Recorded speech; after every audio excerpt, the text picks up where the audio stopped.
ఎందుకంటే ఏ తప్పు చెయ్యడం మనమే కాదు, దేశంలో జనాలందరూ ఇబ్బంది పడిపోతున్నారు. అందరు పొట్టల మీద కొడుతున్నాడు వాడు, అందరు కన్నీరు నీరు తీసుకుంటున్నాడు వాడు. ఏ వరదలేని పారిపోతున్నది జనాలని, కానీ వానికి మంచిదే కాదు. వానికి రేవంత్ రెడ్డికి అసలు మంచిదే కాదు. వాడు ఏమనుకుంటుండో ఏ ఊహలాలు ఉన్నాడో నేను చూసినాను కాంగ్రెస్ పార్టీ, కానీ ఇటువంటి కాంగ్రెస్ పార్టీ ఇప్పుడు ఫస్ట్ టైం చూస్తున్నాను నేను. ఈ కాంగ్రెస్ ఇది ఫస్ట్ టైం చూడడం.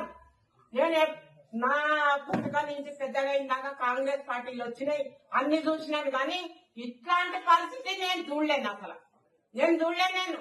ఎంత మందిని సర్వనాశనం చేస్తున్నాడు వాడు. ఇదేనా పద్ధతి? అసలు లెక్క పెట్టుకోవాలి సుక్కలిగా ఛాన్స్ అనేది.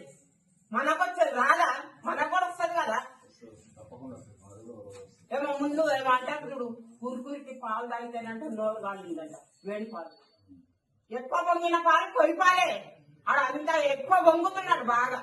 నేను చేసిన పనులకు నాదే పెద్ద గొప్ప అని అనుకుంటున్నాడు, కానీ ఏం పనులు చేస్తున్నాడో ఆయన ఏం చేస్తున్నాడో ఆయనకే అర్థం కావాలి. ఆయన కుటుంబంలో ఇప్పుడు ఆయన చెప్పిన మాటనే, లేడీస్ నీకు తిప్పలు పెడితే బట్టలు ఎత్తి కొడతా అన్నాడు. మరి మమ్మల్ని లేడీస్ కదా మమ్మల్ని తిప్పలు పెట్టేస్తున్నాడు.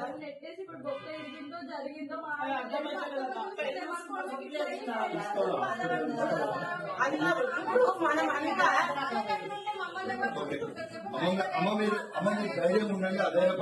నాకు మీ పార్టీ ఉన్నదనే ధైర్యం ఫుల్